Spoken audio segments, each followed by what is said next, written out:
Los TEC 2012 es la unión de 3 actividades que hicimos a lo largo de este año, que incluye Transforma, Entre Tierras y Quilombo. Estas 3 actividades las realizamos conjuntamente y con una lógica en común, que durante este año fue discutir el tema de acciones afirmativas. Desde el trabajo de la asesoría macro en políticas sociales, específicamente del área de perspectivas transversales del MIDES, lo que tenemos como objetivo y como razón de ser es la construcción y la transformación de las políticas existentes en políticas sociales con perspectiva de derechos humanos. Hay algunas cuestiones que se hacen indispensables, como por ejemplo la sensibilización y educación en términos de derechos humanos. También desde esta área del MIDES tenemos el trabajo con 3 grupos particulares, 3 poblaciones en situación de vulnerabilidad socioeconómica, que son población trans, migrantes y retornados, inmigrantes y retornados, población migrante en general, como afrodescendencia. Es por eso que son estas 3 poblaciones las que discutimos en estas 3 distintas instancias. Desde esta construcción, entonces, de políticas públicas con perspectiva de derechos humanos, se hacía necesario aunar a los diferentes espacios del Estado con una misma lógica y con una misma idea que hacía la responsabilidad en derechos humanos y a la responsabilidad también de concretar las obligaciones del Estado, ¿no? De respetar, de garantizar y de cumplir los derechos. La población afrodescendiente somos o componemos un 8% de acuerdo al último censo nacional. En general, este grupo está sustentado entre lo que uno diría la pobreza y la extrema pobreza, ¿no? La mayoría de esta población está, digamos, insertada en lo que uno diría el quintil más bajo o el segundo quintil más bajo. Entonces, en esta población, nosotros tenemos situaciones muy difíciles vinculadas con el tema vivienda, con el tema trabajo, con el tema educación, con el tema salud. 4 temas que son esenciales en cualquier determinación de situación de cualquier grupo social. ¿Cuál es la gravedad de esta situación? La gravedad está en que aparecen determinados factores que son como importantes dentro del manejo de las sociedades, como es la franja etaria. Entonces tenemos una población afro muy joven en un país que tiene la tendencia a ser de franjas etarias altas. Entonces eso es un nicho muy importante a tener en cuenta. El otro factor que yo creo que es importante y determinante en esto es el tema a dónde apunta. Esta pobreza está sustentada mucho sobre la niñez y sobre la mujer. La colectividad afro-uruguaya triplica los niveles de indigencia del resto de la población. En pobreza pasa exactamente lo mismo. A nivel de educación, el 50%, o sea, casi la mitad de la población afro-uruguaya ha cumplido solamente los primeros 6 años de escuela, no prosigue estudiando y solamente un 7% de esta población ha llegado a tener estudios que sean estudios terciarios o que sean técnicos o profesionales. La mayoría de la población afro es joven, estamos hablando del promedio de edad de 29 años, en comparación con el resto de la población de un promedio de edad de 35 o más. El porcentaje de mujeres y varones es más o menos igual que el de la población uruguaya en términos generales. También los datos arrojan que, bueno, que hay una deserción temprana del sistema educativo, que la población afrodescendiente en términos generales está poco calificada, no llega a los niveles de terminar educación media ni educación terciaria, y además en términos laborales se encuentra en situación de desocupación, empleos pocos calificados o subcalificados, a eso le llamamos subempleo, y además multiempleo, ¿no? Acumulan varios trabajos pero poco calificados, y además están remunerados de alguna forma baja, ¿no? O sea, son poco remunerados o bajos remuneradamente. Esta situación aún se agrava aún más a nivel del trabajo en las mujeres, en donde existe la situación de la discriminación por género y étnico-racial.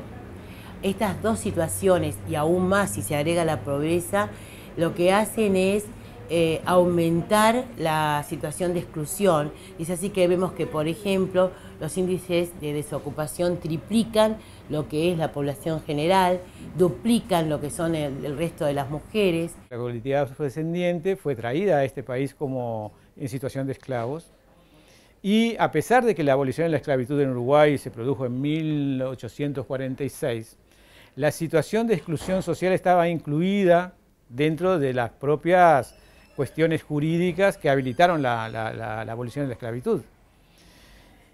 Y a su vez no hubo políticas aplicativas a este grupo desde el punto de vista de dislocarlo desde la esclavización a la integración como ciudadanos reales, tanto en cuanto sí hubo para su situación de esclavizados. La situación actual tiene, de alguna forma, es consecuencia de lo que ha sido la trata esclavista, ¿no? Entonces, denunciar que la trata esclavista ha tenido sus consecuencias hasta ahora no es una cuestión que tiene que ver con recordar el pasado, etcétera, sino que, bueno, que cuando se realiza la abolición de la esclavitud no se toma ninguna medida o ninguna acción concreta para esa población que de alguna forma se los reconoce como ciudadanos. Hasta ese momento, cuando se realiza la abolición de la esclavitud, no se toman medidas reparatorias, ¿no? Entonces, cuando se les reconoce como seres humanos, no se toman esas acciones políticas o medidas para reconocerlos como tales. Esta situación, y aún más, agravada por temas que tienen que ver con los estereotipos, que profundizan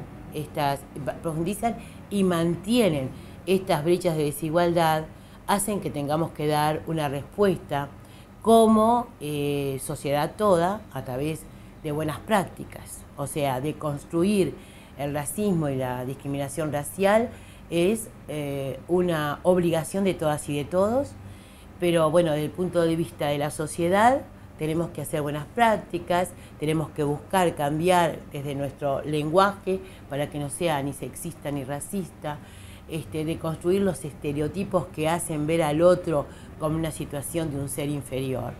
Y desde el Estado, desde el gobierno, lo que se deben hacer son acciones, o sea, políticas en las cuales se trate de variar esta situación que no permite que tengamos una sociedad igualitaria, una sociedad en donde todas y todos tengamos las mismas oportunidades y derechos. Las políticas afirmativas en realidad es un método aplicable que tiene su centro, focaliza un tema, focaliza una población, tiene como objeto transformar esa población o esa situación específica, dígase la educación dentro de esa población, transformarla en elementos positivos en un tiempo determinado y a su vez lograr un post ese tiempo, cómo uno monitorea y cómo transforma esas realidades en otros escalones que permitan realmente llegar a ese espacio igualitario. Entonces, lo primero que tenemos que ratificar es esto, es un método, no es ni una panacea, ni es una cuestión absoluta. Este método necesariamente tiene que observar las particularidades de este grupo, tanto en sus relaciones sociales, socioeconómicas, su pasado histórico, la incidencia que tiene la relación con la sociedad, la discriminación, el racismo, todo eso tiene que componer ese producto. Y a su vez tiene que tener un recurso financiero y una estructura que mantenga esa acción afirmativa.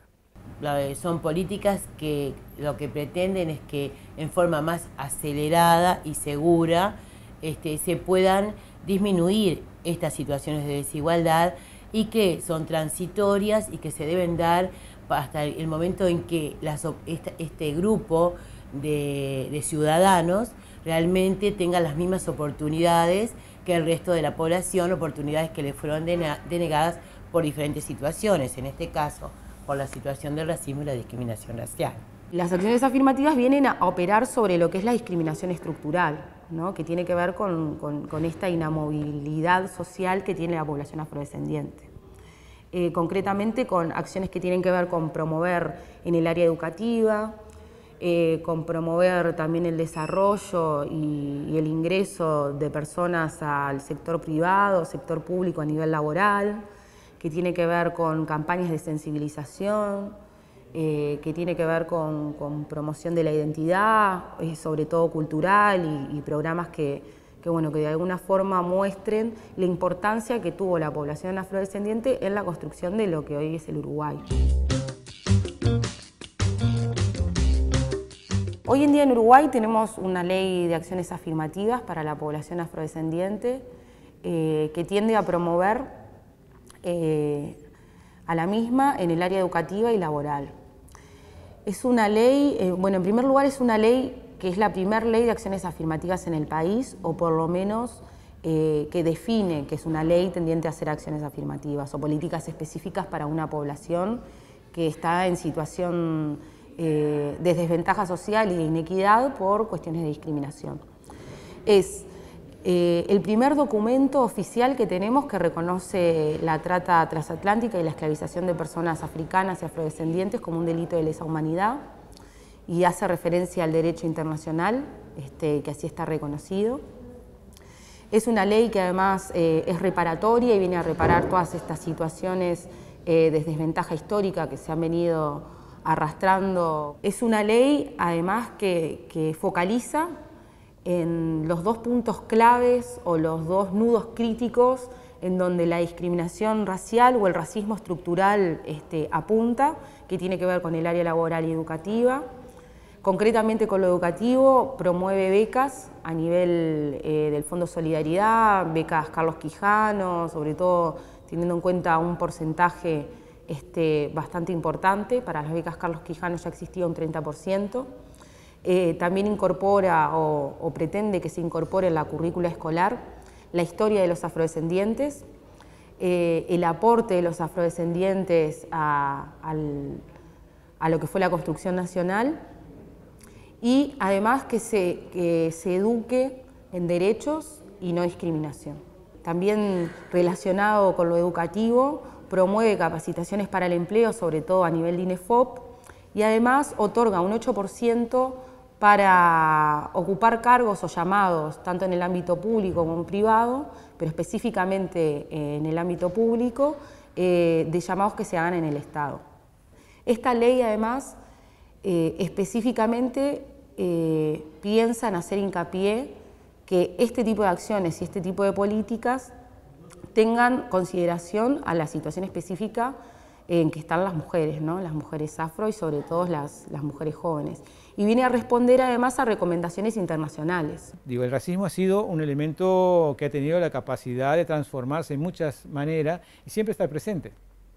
Nosotros ese factor tenemos que tenerlo en cuenta dentro del proceso de la acción afirmativa, no solo desde adentro de la sociedad hacia las comunidades, sino de las comunidades hacia afuera y ese entorno. El racismo no va digamos así, cortarse por sí mismo, es un proceso compuesto, es un proceso complejo y compuesto. Por eso es importante que en estos factores uno mida cuánto estos grupos que están excluidos de la sociedad tienen capacidad de interacción. Porque de ese mensaje de dureza en cuanto a no permitir las rupturas entre los grupos que reivindican, va a ser también una forma de mensaje positivo hacia la sociedad, de que estas cosas que nosotros decimos que son necesarias, convenientes, van a generar productos no solamente hacia ese grupo, sino a la sociedad en su conjunto.